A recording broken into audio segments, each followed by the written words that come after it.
आदरणीय सभापति जी, 2014 में हमारी सरकार ने इस सोच को बदला और हमने प्राथमिकता देते हुए स्किल डेवलपमेंट, फाइनेंशियल इंक्लूजन और इंडस्ट्रियल ग्रोथ पर हमने जोर दिया। हमने पीएम विश्वकर्मा योजना बना करके समाज का वो तबका जिसके बिना समाज की रचना ही संभव नहीं है और हर गांव में छोटे छोटे रूप में बिखरे हुए समाज, जो पारंपरिक कार्य करने वाले हमारे विश्वकर्मा भाई बहन, लोहार हो, कुम्हार हो, समाज के सोनार हो, ऐसे सारे जो वर्ग के लोग हैं, पहली बार देश में उनके लिए कोई चिंता हुई और उनको ट्रेनिंग देना, टेक्नोलॉजिकल अपग्रेडेशन के लिए नए औजार देना, डिजाइनिंग में उनको मदद करना, आर्थिक सहायता करना, उनके लिए बाजार उपलब्ध कराना, ये सारे दिशाओं में एक विशेष काम हमने अभियान चलाया हुआ है। और समाज का ये वर्ग है जिसकी तरफ किसी ने ध्यान नहीं दिया और समाज नियंत्रण में जिसका महत्वपूर्ण रोल है, उस विश्वकर्मा समाज की हमने चिंता। आदरणीय सभापति, हमने मुद्रा योजना शुरू करके जिन लोगों को पहली बार उद्यम के क्षेत्र में आना था, उनको निमंत्रित किया, उनको प्रोत्साहित किया। बिना गारंटी को लोन देने का एक बहुत बड़ा अभियान हमने चलाया ताकि समाज में ये बहुत बड़ा समुदाय है जो आत्मनिर्भरता के अपने सपने को पूरा कर सके और उसमें बहुत बड़ी सफलता मिली। हमने एक योजना और भी बनाई, स्टैंड अप इंडिया, जिसका मकसद था एससी एसटी समुदाय के हमारे भाई बहन और कोई भी समाज की महिला, उसको बैंक से 1 करोड़ रुपए का बिना गारंटी को लोन, कारीगर का सशक्तिकरण, हर समुदाय का सशक्तिकरण और जो बाबा साहब का सपना था उसको पूरा करने का काम मुद्रा योजना के माध्यम से हमने किया है। आदरणीय सभापति जी, जिसको किसी ने नहीं पूछा उसको मोदी पूजता है।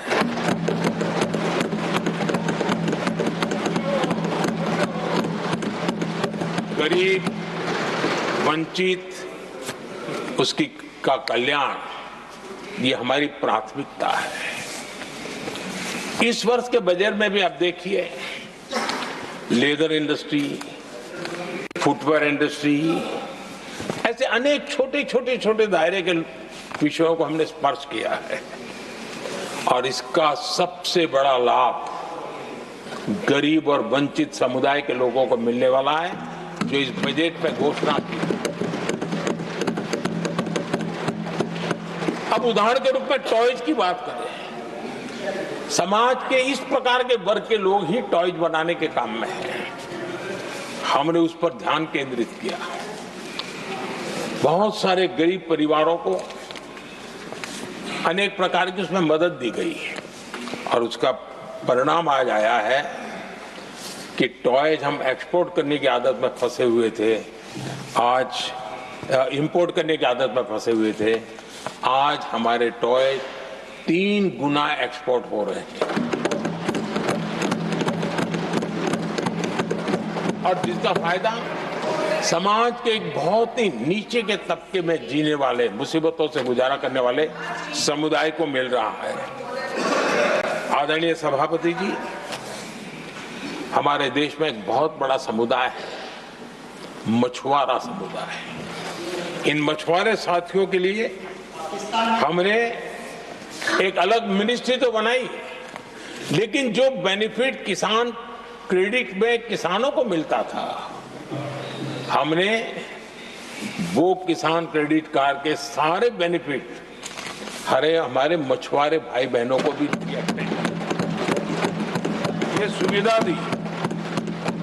अलग मिनिस्ट्री बनाई, ये काम किया और करीब 40,000 करोड़ रुपया हमने इसके अंदर इंक्लूड किया है। फिशरीज सेक्टर को बल दिया है और इसका प्रयास इन प्रयासों का परिणाम ये आया है कि हमारा मछली उत्पादन 2 गुना और एक्सपोर्ट भी 2 गुना हुआ है और जिसका सीधा बेनिफिट हमारे मछुआरे भाई बहनों को हुआ है। यानी समाज के सबसे उपेक्षित हमारे बंधु हैं, उनको हमने सबसे ज्यादा प्राथमिकता दे करके हमने काम करने का प्रयास किया है। आदरणीय सभापति जी, यहाँ जो जातिवाद का जहर फैलाने की जिनको नया शौक लग गया है, हमारे देश के आदिवासी समाज, उन आदिवासी समाज में भी कई स्तर की स्थितियां हैं। कुछ समूह ऐसे हैं जिनकी संख्या बहुत कम है और जो करीब देश में 200-300 जगह पे बिखरे हुए हैं और कुल आबादी उनकी बहुत कम है, लेकिन वो ऐसे उपेक्षित रहे हैं, उनकी बारीकियों को जाने तो दिल दहलाने वाली बात है। और मेरा सद्भाग्य रहा कि राष्ट्रपति जी से इस विषय में मुझे काफी गाइडेंस मिला, क्योंकि उस समाज को काफी निकट से राष्ट्रपति जी जानती है और उसी में से आदिवासी समाज में भी बहुत वंचित अवस्था में जीने वाला एक जो छोटा तबके के लोग व बिखरे पड़े लोग हैं, उनको विशेष रूप से योजना में लाने का प्रयास हुआ और हमने पीएम जनमन योजना बनाई और 24,000 करोड़ रुपए ताकि उनको कुछ सुविधाएं मिले, उनके कल्याण के काम हो और वे भी सबसे पहले तो अन्य आदिवासी समाज की बराबरी तक तो पहुंचे और फिर पूरे समाज की बराबरी करने के लिए योग्य बने। उस दिशा में हमने काम किया है।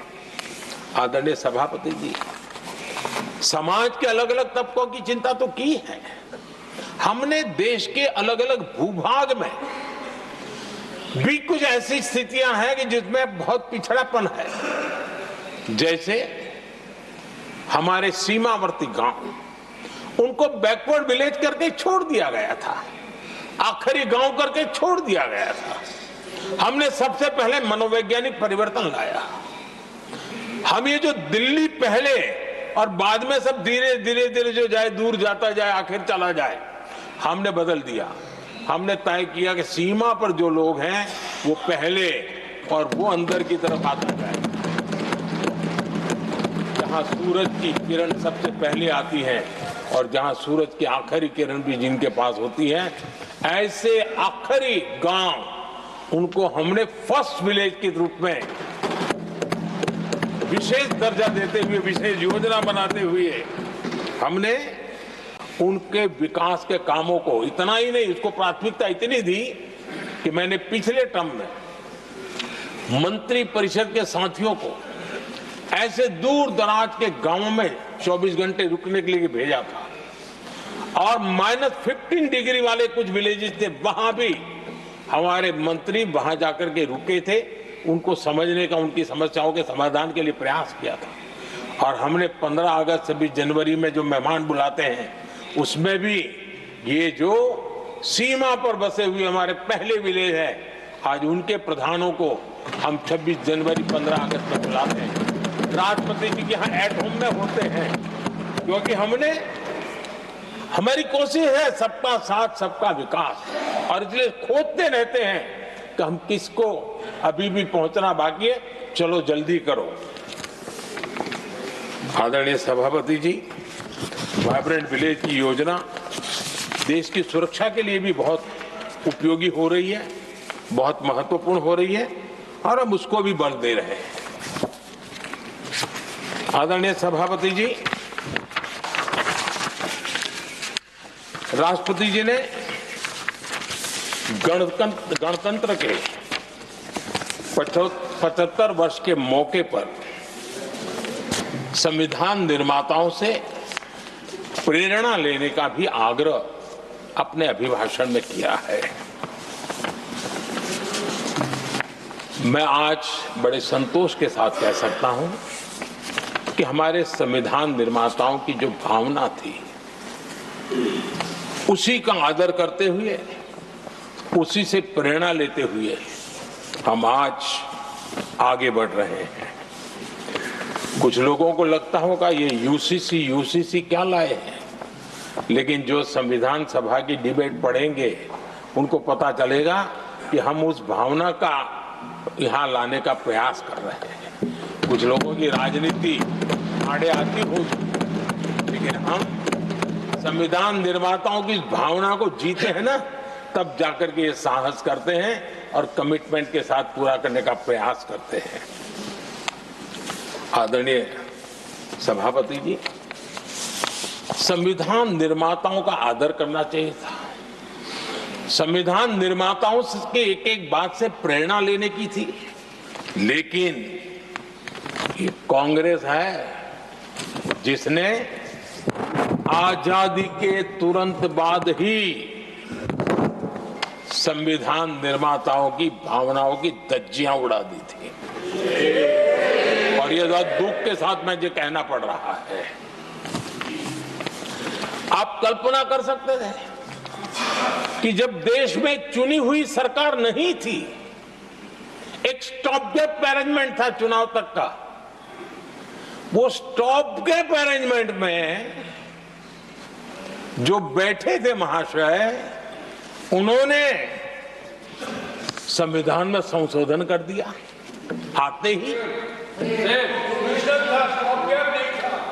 चुनी हुई सरकार करती तो थोड़ा भी तो समझ आता था, लेकिन उतना भी इंतजाम नहीं किया। और किया क्या उन्होंने फ्रीडम ऑफ स्पीच को कुचला, अखबारों पर, प्रेस पर लगाम लगाई और डेमोक्रेट का टैग लगाकर घूमते रहे दुनिया में। देश के डेमोक्रेसी का महत्वपूर्ण स्तंभ, उसको कुचलने का काम हुआ और ये संविधान की भावना का पूरी तरह अनादर था।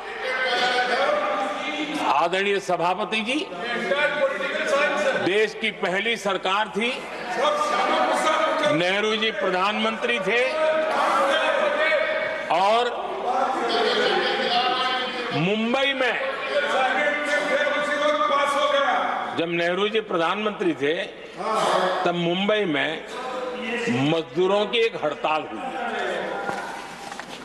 उसमें मशहूर गीतकार मजरूह सुल्तानपुरी जी ने एक गीत गाया था, कॉमनवेल्थ का दास है, ये कविता उन्होंने गाई थी। कविता गाने मात्र के गुणे में नेहरू जी ने देश के एक महान कवि को जेल में ठूस दिया।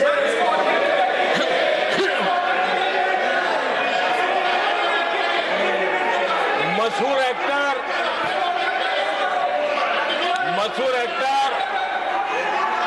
बलराज साहनी जी सिर्फ एक जुलूस में शामिल हुए थे, आंदोलन करने वालों के जुलूस में शामिल हुए थे, इसलिए बलराज साहनी जी को जेल में बंद कर दिया गया। आदरणीय सभापति जी, लता मंगेशकर जी के भाई हृदयनाथ मंगेशकर जी ने वीर सावरकर पर एक कविता स्वरबद्ध करके आकाशवाणी पर प्रस्तुत करने का योजना बनाई। इतने मात्र पर हृदयनाथ मंगेशकर जी को आकाशवाणी से हमेशा के लिए बाहर कर दिया गया। आदरणीय सभापति जी, इसके बाद देश ने इमरजेंसी का भी दौर देखा है। आदरणीय सभापति जी, इस देश ने इमरजेंसी का भी दौर देखा है। संविधान की किस प्रकार से कुचला गया, संविधान के स्पिरिट को किस प्रकार से रौंदा गया, और वो भी सत्ता सुख के लिए किया गया, ये देश जानता है। और इमरजेंसी में प्रसिद्ध सिने कलाकार देवानंद जी से आग्रह किया गया कि वे इमरजेंसी का समर्थन करें पब्लिकली। देवानंद जी ने साफ साफ इमरजेंसी पर समर्थन करने से इनकार कर दिया। उन्होंने हिम्मत दिखाई, और इसलिए दूरदर्शन पर देवानंद जी की सभी फिल्मों को प्रतिबंधित कर दिया गया।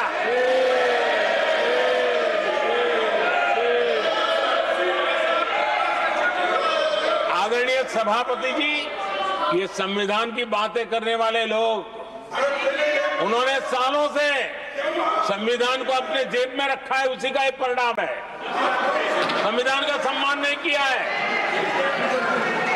आदरणीय सभापति जी किशोर कुमार जी, उन्होंने कांग्रेस के लिए गाना गाने से मना किया। इस एक गुनाह के लिए आकाशवाणी पर किशोर कुमार के सभी गानों को प्रतिबंधित कर दिया गया।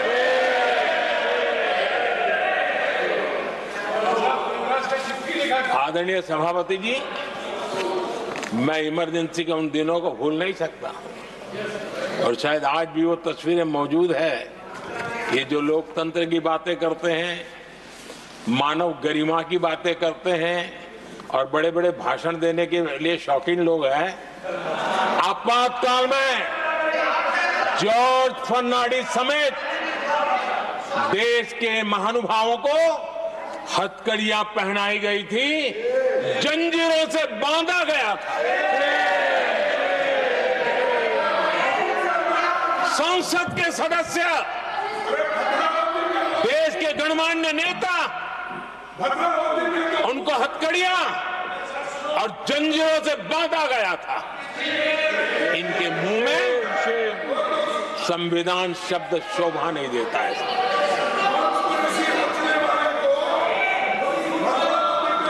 आदरणीय सभापति जी, सत्ता सुख के लिए, शाही परिवार के अहंकार के लिए इस देश के लाखों परिवारों को तबाह कर दिया गया, देश को जेल खाना बना दिया गया।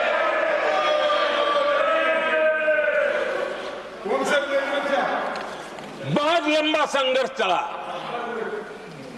ये अपने आप को बहुत बड़ा 30 बार खा मारने वालों को जनता जनार्दन की ताकत को स्वीकार करना पड़ा, घुटने टेकने पड़े, और देश में जनता जनार्दन के सामर्थ्य से इमरजेंसी हटी। ये भारत के लोगों की रगों में जो लोकतंत्र है ना, उसी का परिणाम था।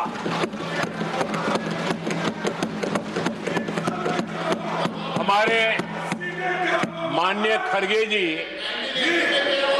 आपके सामने बढ़िया बढ़िया शेर सुनाते रहते हैं, और उनका शौक है शेर सुनाने का। और सभापति जी, आप भी बड़ा मजा लेते हैं।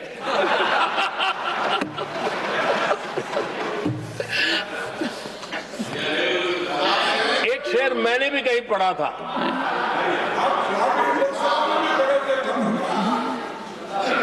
तमाशा करने वालों को क्या खबर, तमाशा करने वालों को क्या खबर,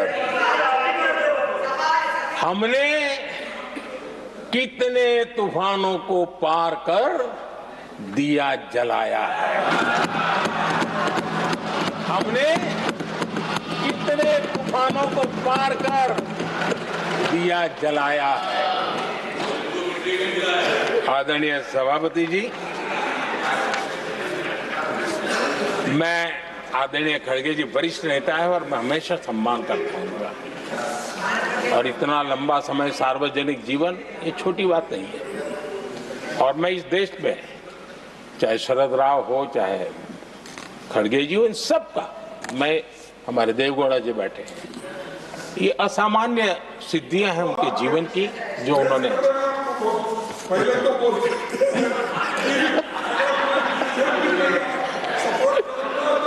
ऐसा है खड़गे जी, आपको आपके घर में तो ये बातें सुनने को नहीं मिलेगी। मैं बताऊंगा।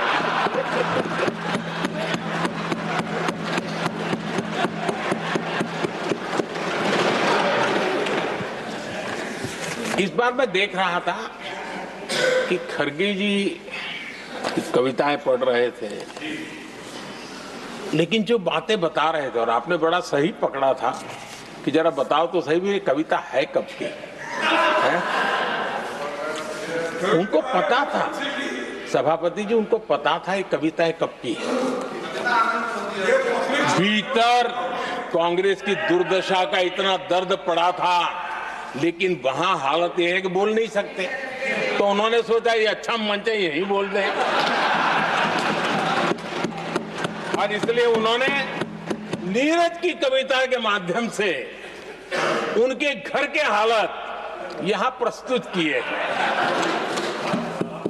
आदरणीय सभापति जी, जो आज के लिए सही है, खड़गे जी को मैं आज वही कवि नीरज जी की कुछ पंक्तियां सुनाना चाहता हूं।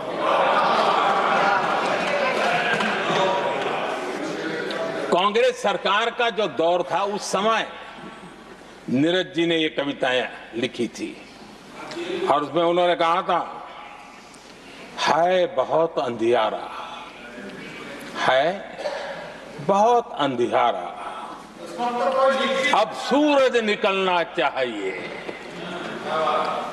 अब सूरज निकलना चाहिए, जिस तरह से भी हो ये मौसम बदलना चाहिए, जिस तरह से भी हो ये मौसम बदलना चाहिए। नीरज जी ने कांग्रेस के उस कालखंड में ये कविता कही। 1970 में जब कांग्रेस, अरे चारों तरफ कांग्रेस ही कांग्रेस का राज चलता था, उस समय नीरज जी का एक और कविता संग्रह प्रकाशित हुआ था, फिर दीप जलेगा। हरिवंश जी तो अभ्यासु हैं तो उनको भली भांति पता है। उस समय उनका यह संग्रह प्रसिद्ध हुआ था, फिर दीप जलेगा। उसमें उन्होंने कहा था, और ये बड़ा महत्वपूर्ण है, नीरज जी ने उस समय कहा था, मेरे देश उदास न हो। नीरज जी ने अपनी कविता में कहा था, मेरे देश उदास न हो, फिर दीप जलेगा, तिमिर ढलेगा। और हमारा सद्भाग्य देखिए, हमारे प्रेरणा पुरुष अटल बिहारी वाजपेयी जी ने भी 40 साल पहले कहा था, सूरज निकलेगा, अंधेरा छटेगा, कमल खिलेगा।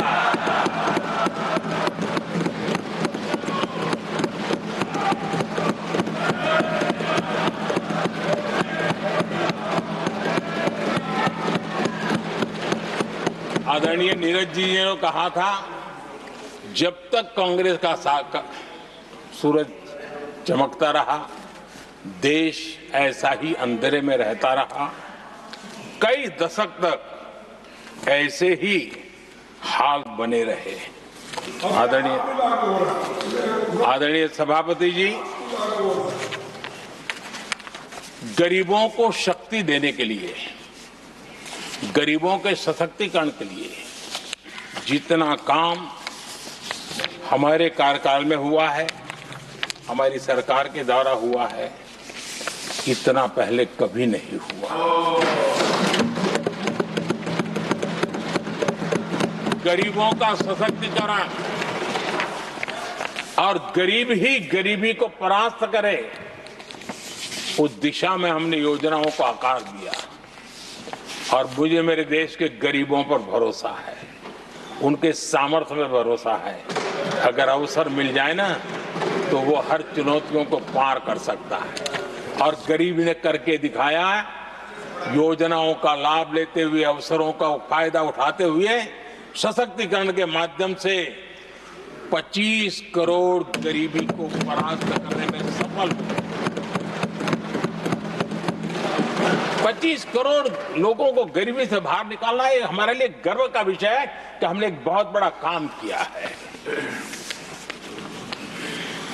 जो लोग गरीबी से निकले हैं, कठोर परिश्रम करके निकले हैं, सरकारी पर भरोसा करते हुए, योजनाओं को आधार बना करके, और आज गरीबी से निकलकर वो एक न्यू मिडिल क्लास हमारे देश में अर्जित हुआ है। आदरणीय सभापति जी, मेरी सरकार इस न्यू मिडिल क्लास और मिडिल क्लास के साथ डट करके खड़ी है और बहुत कमिटमेंट के साथ हम खड़े हैं। हमारे न्यू मिडिल क्लास और मिडिल क्लास की आकांक्षाएं आज देश के लिए गति देने वाली शक्ति है। हमारे देश की एक नई ऊर्जा है, देश की प्रगति का सबसे बड़ा आधार है। हम मिडिल क्लास के, न्यू मिडिल क्लास के सामर्थ्य को बढ़ाना चाहते हैं। हमने मिडिल क्लास के लिए एक बहुत बड़े हिस्से को टैक्स में इस बजट में जीरो कर दिया है।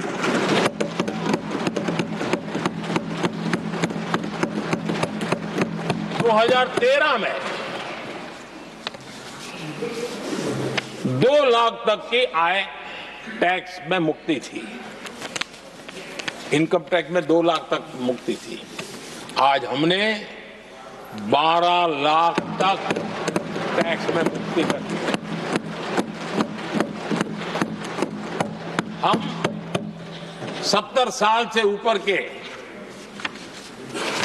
किसी भी वर्ग के क्यों न हो, किसी भी समाज से क्यों न हो, उनको आयुष्मान योजना का लाभ देकर के, और उसका सबसे बड़ा लाभ मिडिल क्लास के बुजुर्गों को मिल रहा है।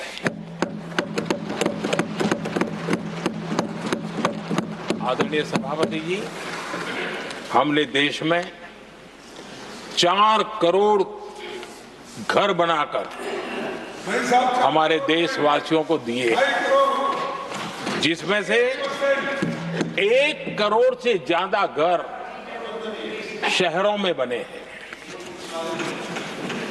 हमने घर खरीदने वालों के साथ बहुत बड़ा फ्रॉड हुआ करता था, उनको सुरक्षा देना बहुत जरूरी था।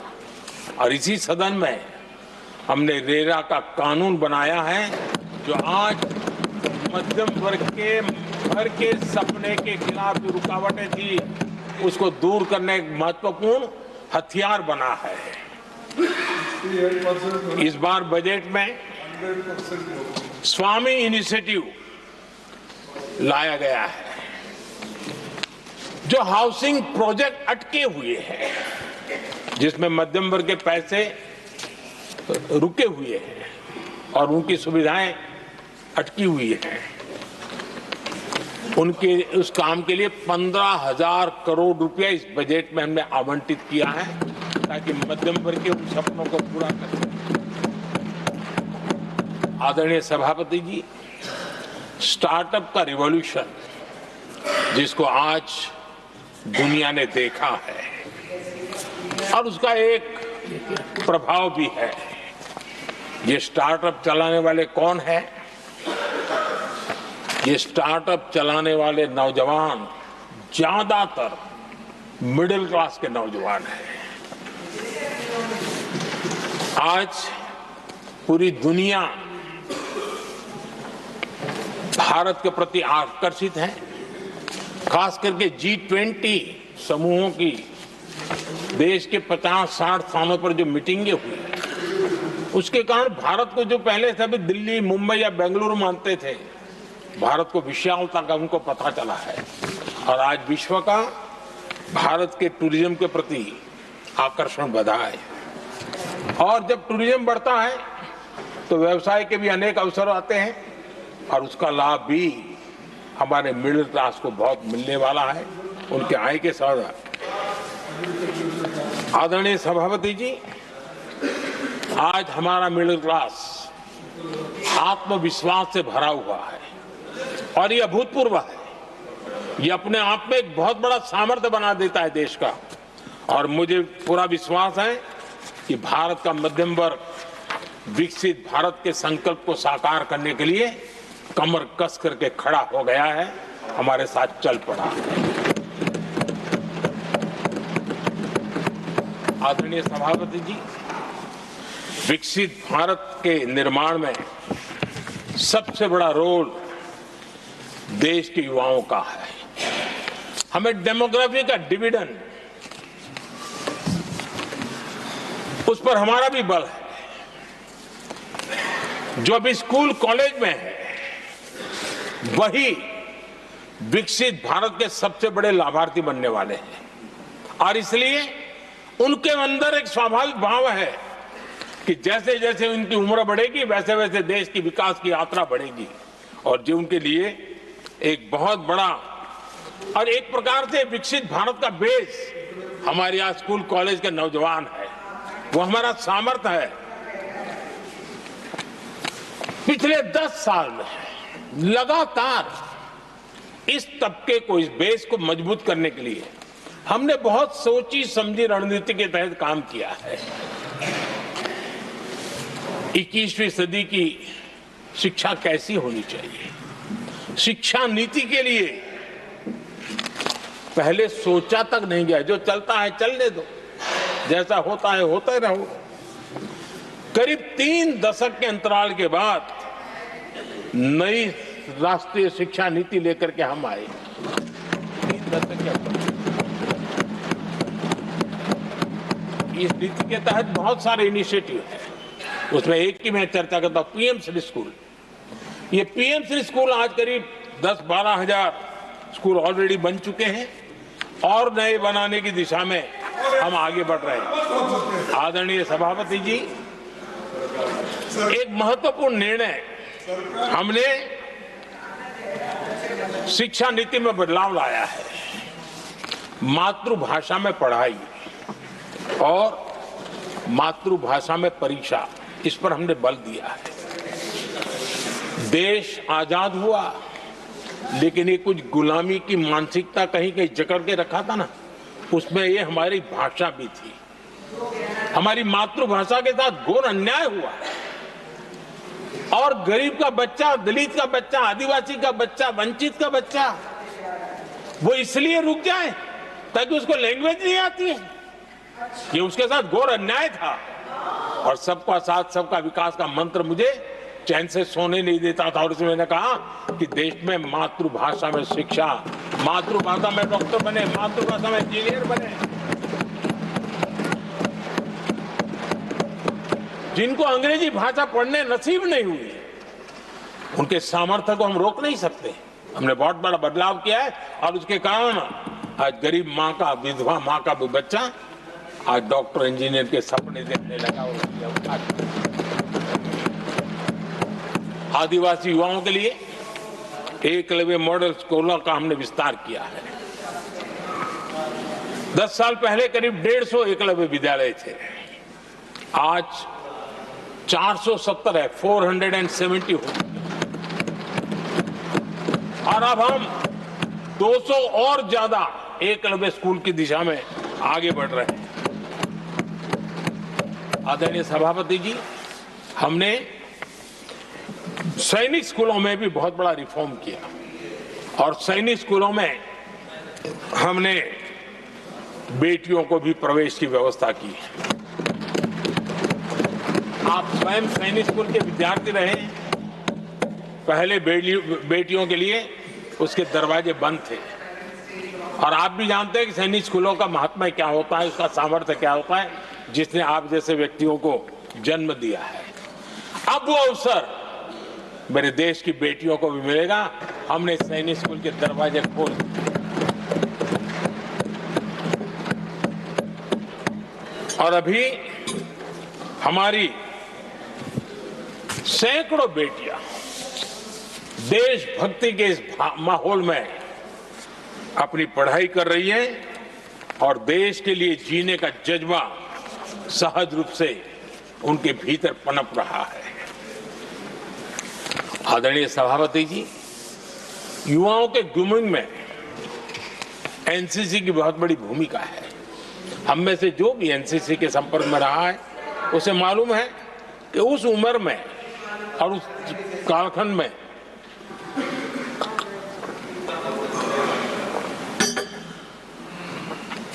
एक बहुत सुनहरा अवसर होता है व्यक्ति के विकास में, सर्वांगीण विकास में। उसको एक एक्सपोजर मिलता है। बीते वर्षों में एनसीसी में अभूतपूर्व विस्तार हुआ है। हमने उसको भी जकड़ करके बैठ गए थे। 2014 तक एनसीसी में करीब 14 लाख कैडेट हुआ करते थे। आज वो संख्या 20 लाख पार कर गई।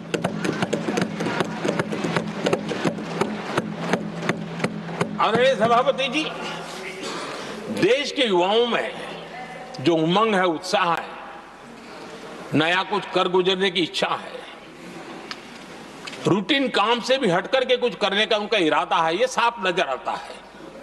जब मैंने स्वच्छ भारत अभियान चलाया, मैंने देखा कि आज भी कई शहरों के नौजवानों की टोलियां अपने तरीके से, स्वयं प्रेरणा से स्वच्छता के अभियान को आगे बढ़ा रही है। कोई झुग्गी झोपड़ी में जाकर के शिक्षा के लिए काम कर रहे हैं, कई नौजवान कुछ न कुछ कर रहे हैं। इन सारी बातों को देख करके हमें लगा कि देश के युवाओं को एक अवसर मिलना चाहिए, संगठित रूप से प्रयास होना चाहिए और इसके लिए हमने माय भारत एक आंदोलन शुरू किया है। मेरा युवा भारत, माय भारत। आज करीब 1.5 करोड़ से ज्यादा युवाओं ने उसमें अपनी रजिस्ट्री करवाई है और देश के वर्तमान विषयों पर चर्चा करना, मंथन करना, समाज को जागरूक करना, सक्रियता से ये नौजवान अपनी प्रेरणा से कर रहे हैं। उनको स्पून फीडिंग की जरूरत नहीं पड़ रही है। वो अपने सामर्थ्य से अच्छी चीजों को हाथ लगा करके आगे बढ़ रहे हैं। आदरणीय सभापति जी, खेल का क्षेत्र स्पोर्ट्समैन स्पिरिट को जन्म देते हैं और जिस देश में स्पोर्ट जितना व्यापक होता है उस देश के अंदर वो स्पिरिट अपने आप पनपता है। खेल प्रतिभा को बल देने के लिए हमने अनेक आयामों पर काम शुरू किया है। खेल के लिए जो इंफ्रास्ट्रक्चर की जरूरत हो, उसके लिए जो फाइनेंशियल सपोर्ट की आवश्यकता हो, उसमें अभूतपूर्व हमने मदद की है ताकि देश के नौजवानों को एक अवसर मिले। Target Olympic podium scheme, tops और खेलो इंडिया अभियान हमारे स्पोर्ट्स इकोसिस्टम को पूरी तरह ट्रांसफॉर्म करने की ताकत रखते हैं और हम अनुभव भी कर रहे हैं। पिछले दिनों 10 साल में जितने भी इंटरनेशनल स्पोर्ट्स इवेंट हुए हैं, भारत ने अपना झंडा गाड़ दिया है, भारत ने अपना सामर्थ्य दिखा दिया है, भारत के नौजवानों ने अपना लोहा बनवा लिया है और उसमें हमारी बेटियां भी उतना ही दमखम के साथ दुनिया के सामने भारत की ताकत का प्रदर्शन कर रही है। आदरणीय सभापति जी, किसी भी देश को विकासशील से विकसित की जो यात्रा होती है उसमें जन कल्याण के कामों का अपना महत्व है, लोक कल्याण के कामों का अपना महत्व है, लेकिन इंफ्रास्ट्रक्चर एक बहुत बड़ा कारण होता है, बहुत बड़ी ताकत होता है और विकासशील से विकसित की यात्रा इंफ्रास्ट्रक्चर से गुजरती है और हमने इंफ्रास्ट्रक्चर का इस महत्व को समझा है और हमने इस पर बल दिया है। और जब इंफ्रास्ट्रक्चर की बात होती है तो ये भी जरूरी है वो समय सर पूरे हो, जिसकी हम कल्पना करें, योजना करें, आवश्यकता समझे, लेकिन लटके रहे तो उसका फायदा नहीं मिलता है। उससे टैक्सपेयर का पैसा भी बर्बाद होता है और देश उस लाभ से वंचित रह जाता है, अनेक सालों तक इंतजार करता है, उसका बहुत बड़ा भारी नुकसान होता है जिसको शब्दों में गिना नहीं जा सकता है। कांग्रेस के कालखंड में अटकाना, भटकाना, लटकाना ये उनका कल्चर बन गया था और उसके कारण ये राजनीति का हिस्सा था। इस प्रोजेक्ट को करने देना, नहीं करने देना, उसमें राजनीतिक तराजू रहता था। सबका साथ, सबका विकास का मंत्र नहीं होता था। एक भी नहीं होना। इस कांग्रेस कल्चर से मुक्ति पाने के लिए हमने एक प्रगति नाम की व्यवस्था बनाई और नियमित रूप से मैं स्वयं इस प्रगति प्लेटफॉर्म के माध्यम से इंफ्रास्ट्रक्चर का प्रोजेक्ट्स का डिटेल मॉनिटरिंग करता हूं। कभी ड्रोन से भी उस एरिया की वीडियोग्राफी और लाइव इंटरेक्शन करता हूं। काफी मैं उसमें इन्वॉल्व रहता हूं। करीब करीब 19 लाख करोड़ रुपए के ऐसे जो प्रोजेक्ट अटके पड़े हुए थे किसी न किसी कारण से, राज्य और केंद्र का कोऑर्डिनेशन नहीं होगा, एक डिपार्टमेंट का दूसरे डिपार्टमेंट से कोऑर्डिनेशन नहीं होगा, फाइलों में कहीं लटका पड़ा होगा, इन सारी चीजों का रिव्यू करता हूं। और ऑक्सफोर्ड यूनिवर्सिटी ने उस पर अध्ययन किया, प्रगति के हमारे इनिशिएटिव पर, और बहुत बड़ा उसने अच्छा रिपोर्ट दिया है। और उसमें उसने एक बहुत बड़ा सुझाव दिया है। उसने कहा, प्रगति के इनिशिएटिव के बारे में कहा है, उन्होंने कहा प्रगति के अनुभवों से सीखते हुए अन्य विकासशील देशों के पास भी इंफ्रास्ट्रक्चर के विकास में क्रांति लाने का एक मूल्यवान अवसर है। ये प्रगति को सभी डेवलपिंग कंट्रीज के लिए उन्होंने ये सुझाव दिया। पहले काम कैसे होते थे, मैं तथ्यों के साथ कुछ उदाहरण देना चाहता हूं ताकि पता चले कि कैसे देश को नुकसान किया गया है। मैं ये नहीं कह रहा हूं हर कुछ एक ही व्यक्ति ने जानबूझ के किया होगा, लेकिन कल्चर डेवलप हो गया और उसका परिणाम हुआ। अब देखिए उत्तर प्रदेश में हम एग्रीकल्चर, किसान, भाषण तो बहुत बढ़िया दे देते हैं, अच्छा लगता है, भड़काने का काम करने में क्या जाता है, कोई जो इन्वेस्टमेंट तो है ही नहीं, भड़काते रहो दुनिया को, कोई काम तो करना नहीं है। उत्तर प्रदेश में कृषि के लिए एक अहम योजना थी, सरयू नहर परियोजना। सरयू नहर परियोजना 1972, सोचिए साहब, 1972 में स्वीकृत हुई थी,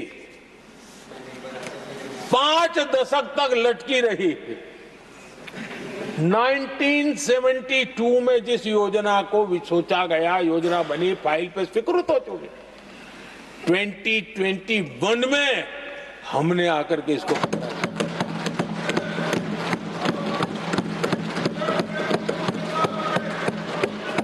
आदरणीय सभापति जी, जम्मू कश्मीर की उधमपुर श्रीनगर बारामूला रेल लाइन,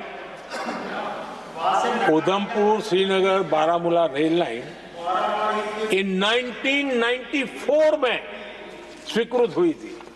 1994 में ये रेल लाइन भी बरसों तक लटकी रही। 3 दशक बाद आखिरकार हमने 2025 में इसे पूरा किया।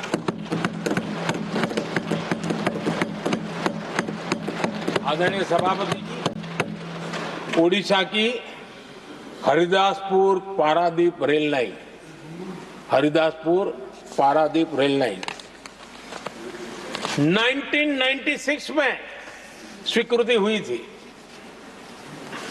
ये भी बरसों तक अटकी रही और ये भी 2019 में हमारे कार्यकाल में पूरी हुई।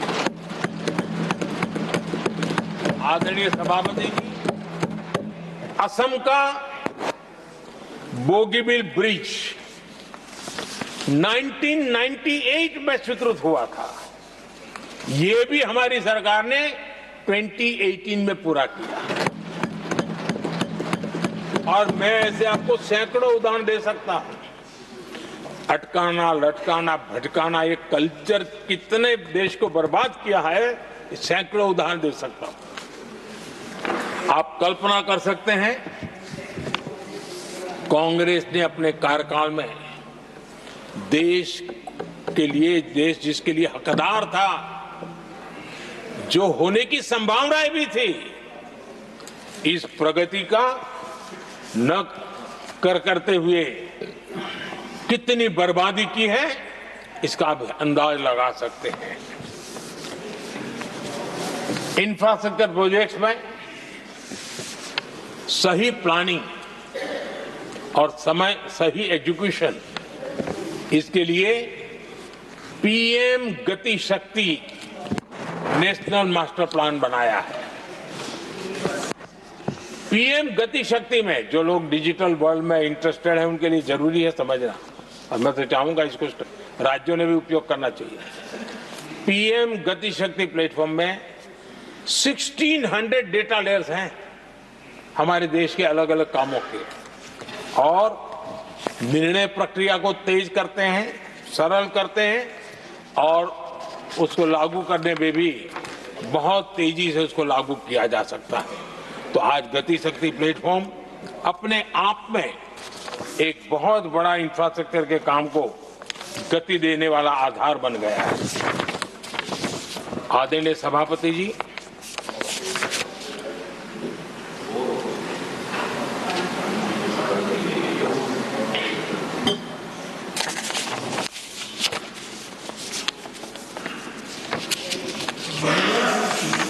आज के नौजवानों को ये जानना बहुत जरूरी है कि उनके माँ बाप को मुसीबतों से जिंदगी क्यों गुजारनी पड़ी, देश की ऐसी हालत क्यों हुई, उनको जानना बहुत जरूरी है। अगर बीते दशक में डिजिटल इंडिया के लिए हम प्रोएक्टिव न होते, हम कदम न उठाते, तो आज जैसी सुविधाएं लेने में हमें कई साल इंतजार करना पड़ता। ये हमारे प्रोएक्टिव डिसीजन और प्रोएक्टिव एक्शन का परिणाम है कि आज हम समय के साथ या कहीं कहीं समय से आगे चल रहे हैं। आज देश में 5G टेक्नोलॉजी दुनिया में सबसे तेज गति से व्याप्त हमारे देश में हो रहा है। आदरणीय सभापति जी, मैं अतीत के अनुभवों से कह रहा हूं, कंप्यूटर हो, मोबाइल फोन हो, एटीएम हो, ऐसी कई टेक्नोलॉजी दुनिया के कई देशों में हमारे से बहुत पहले पहुंच चुकी थी, लेकिन भारत में आते आते दशकों बीत गए, तब जाकर के पहुंचा। अगर मैं हेल्थ की बात करूं, बीमारी की बात करूं, टीकाकरण की बात करूं, जैसे चेचक, बीसीजी का टीका, जब हम गुलाम थे तब दुनिया में वो टीकाकरण हो रहा था, कुछ देशों में हो चुका था, लेकिन भारत में ये दशकों बाद आया। पोलियो की वैक्सीन हमने दशकों तक इंतजार करना पड़ा, दुनिया आगे बढ़ चुकी थी, हम पीछे रह गए थे। कारण यह था, कांग्रेस ने देश की व्यवस्था को ऐसे जकड़ करके रखा था। उनको लगता था सारा ज्ञान सरकार में जो बैठे हैं उन्हीं को है, वही सब कर लेंगे, और उसी का एक परिणाम था लाइसेंस परमिट राज, मैं देश के नौजवानों को कहूंगा, लाइसेंस परमिट राज का कितना जुल्म था। देश विकास नहीं कर सकता था और लाइसेंस परमिट राज यही कांग्रेस की पहचान बन गई थी। आदरणीय सभापति जी, कंप्यूटर का जब शुरुआती दौर था तो कंप्यूटर को इंपोर्ट करना चाहता है तो उसके लिए लाइसेंस लेना होता था कंप्यूटर लाने के लिए, और कंप्यूटर लाने के लाइसेंस पाने में भी सालों लग जाते थे। आदरणीय सभापति जी, वो दिन थे मकान बनाने के लिए सीमेंट चाहिए तो सीमेंट के लिए भी परमिशन लेना पड़ता था मकान बनाने के। इतना ही नहीं सभापति जी, शादी ब्याह में अगर चीनी की जरूरत हो, चीनी चाय पिलानी हो तो भी लाइसेंस लेना पड़ता था। मेरे देश के नौजवानों को पता होना, और मैं आजाद भारत की बात कर रहा हूं, मैं अंग्रेजों के कालखंड की बात नहीं कर रहा हूं, कांग्रेस के कालखंड की बात कर रहा हूं। और कांग्रेस के एक पूर्व वित्त मंत्री जो अपने आप को बहुत ज्ञानी मानते हैं, उन्होंने माना था कि लाइसेंस परमिट के बिना कोई काम होते नहीं है, सारे काम लाइसेंस परमिट के रास्ते से ही गुजरते हैं। और उन्होंने ये भी कहा था कि लाइसेंस परमिट बिना रिश्वत को नहीं होता है। मैं कांग्रेस के वित्त मंत्री ने जो कहा वो कह रहा हूं, बिना रिश्वत को नहीं होता है। अब कोई बहुत आसानी से समझ सकता है, उस जमाने में रिश्वत मतलब हाथ की सफाई कौन करता था भाई? ये कौन पंजा था? वो पैसा कहां जाता था? देश का नौजवान भली भांति समझ सकता है। यही इस सदन में कांग्रेस के एक माननीय सदस्य हैं, मौजूद है, जिनके पिताजी के पास खुद के पैसे थे, किसी से लेना नहीं था, और कार खरीदना चाहते थे। यहां मौजूद एक एमपी है कांग्रेस के, उनके पिताजी खुद के पैसे से कार खरीदना चाहते थे। 15 साल तक उनको कार के लिए इंतजार करना पड़ा था कांग्रेस के राज में।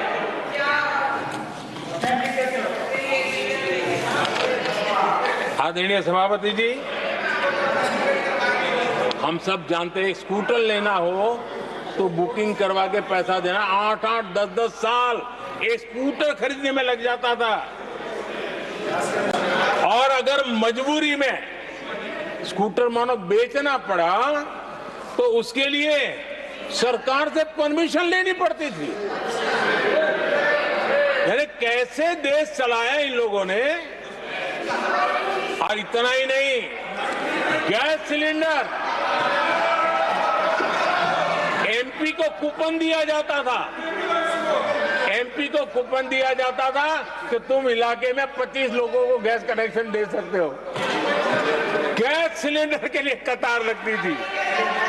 टेलीफोन कनेक्शन, नाक को दम आ जाता था टेलीफोन कनेक्शन के लिए। देश के नौजवानों को पता होना चाहिए कि ये जो आज बड़े बड़े भाषण झाड़ रहे हैं, उन्होंने क्या किया था, देश को पता होना चाहिए। आदरणीय सभापति जी, ये सारी पाबंदियां और लाइसेंस राज की नीतियों ने भारत को दुनिया की सबसे धीमी आर्थिक वृद्धि दर में धकेल दिया। लेकिन क्या आप जानते हैं,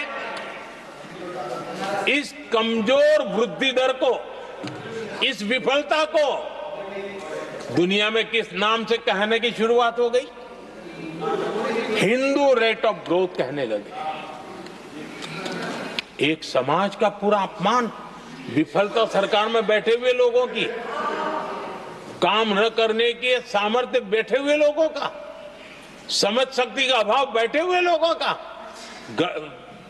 दिन रात भ्रष्टाचार में डूबे हुए लोगों का, और गाली पड़ी एक बहुत बड़े समाज को, हिंदू ग्रेट ऑफ।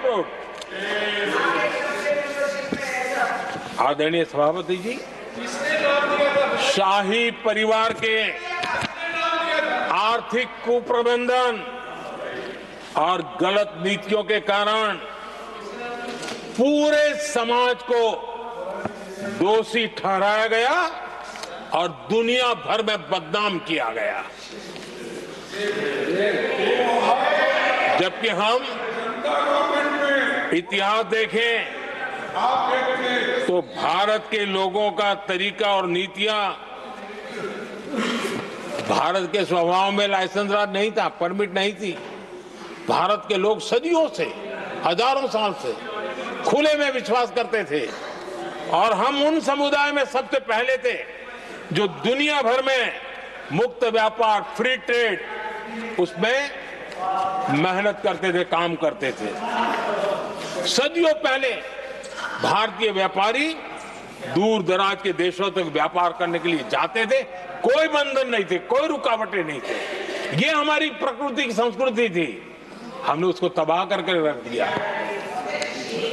आज जब पूरी दुनिया भारत की आर्थिक क्षमता को पहचानने लगी है, आज दुनिया तेज गति से आगे बढ़ने वाले देश के रूप में देख रही है, तो आज आदरणीय सभापति जी,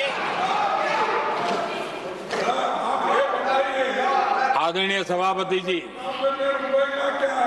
कांग्रेस के पंजे से मुक्त होकर आप देश चैन की सांस ले रहा है और ऊंची उड़ान भी भर रहा है।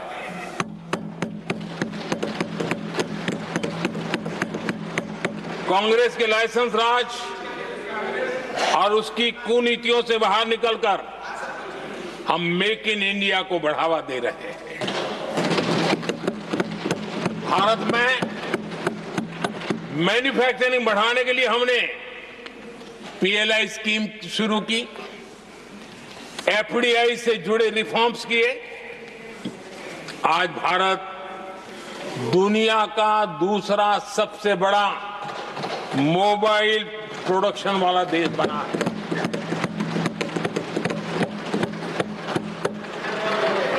पहले हम ज्यादातर फोन बाहर से इंपोर्ट कर रहे थे, अब हमारी पहचान एक मोबाइल एक्सपोर्टर के रूप में बनी है।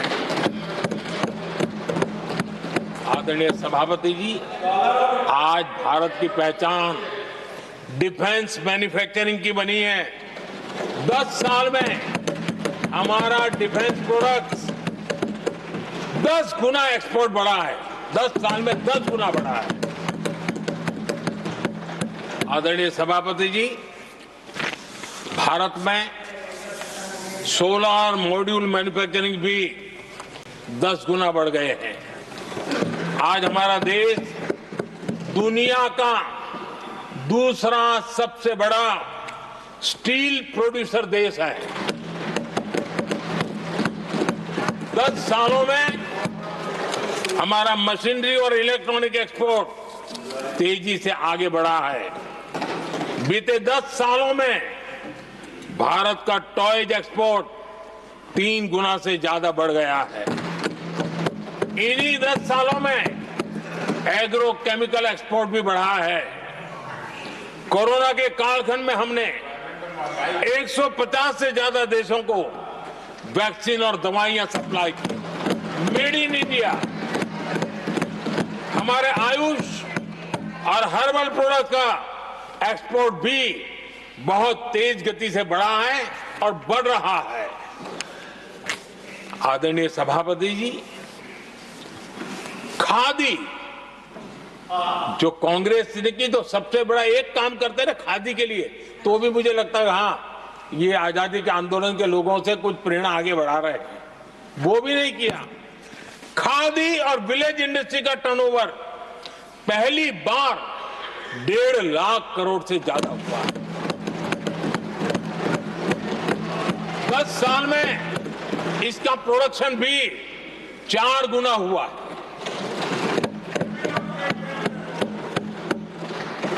इस सारी मैन्युफैक्चरिंग का बहुत बड़ा लाभ हमारे एमएसएमई सेक्टर को मिला है। इससे देश में बड़ी संख्या में रोजगार के अवसर तैयार हुए हैं। आदरणीय सभापति जी, हम सभी जनता के प्रतिनिधि हैं। हम जनता जनार्दन के सेवक हैं। जनप्रतिनिधि के लिए देश और समाज का मिशन ही सब कुछ होता है और सेवा व्रत लेकर के ही जनप्रतिनिधियों के लिए काम करना उनका दायित्व होता है। आदरणीय सभापति जी, देश की हम सभी से अपेक्षा है कि हम विकसित भारत को आत्मसात करने के लिए कोई कमी हमारी तरफ से नहीं रहनी चाहिए। हम सबका सामूहिक दायित्व होना चाहिए। ये देश का संकल्प है। ये किसी सरकार का संकल्प नहीं है, किसी व्यक्ति का संकल्प नहीं है। 140 करोड़ देशवासियों का संकल्प है। और सभापति जी, मेरे शब्द लिख करके रखिए, जो लोग विकसित भारत के संकल्प से अपना को अछूता रखेंगे, देश उनको अछूता कर देगी। हर किसी को जुड़ना पड़ेगा। अब बच करके नहीं रह सकते, क्योंकि भारत का मिडिल क्लास, भारत का नौजवान पूरी ताकत के साथ देश को आगे बढ़ाने में जुट चुका है। और इसलिए आदरणीय सभापति जी, जब प्रगति की राह पर देश चल पड़ा है, विकास की नई ऊंचाइयों को देश अर्जित कर रहा है, तब हम सबकी भूमिका बड़ी महत्वपूर्ण है। सरकारों में विरोध होना लोकतंत्र का स्वभाव है। नीतियों का विरोध होना लोकतंत्र का जिम्मेवारी भी है। लेकिन घोर विरोधवाद, घोर निराशावाद और अपनी लकीर लंबी नहीं करनी, दूसरी लकीर को छोटा करने की कोशिशें विकसित भारत में रुकावट बन सकती है। हमें उसे मुक्त होना होगा और हमें आत्ममंथन भी करना होगा, निरंतर मंथन करना होगा। मुझे भरोसा है कि सदन में जो चर्चा हुई है उसमें से जो उत्तम चीजें हैं उसको लेकर के हम आगे बढ़ेंगे और हमारा मंथन जारी रहेगा। हमें निरंतर ऊर्जा राष्ट्रपति जी के उद्बोधन से मिलती रहेगी। एक बार फिर राष्ट्रपति जी का मैं हृदय से आभार व्यक्त करता हूं और सभी माननीय सांसदों का भी आभार व्यक्त करता हूं। बहुत बहुत धन्यवाद। I shall now put the amendment with the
কি করছো?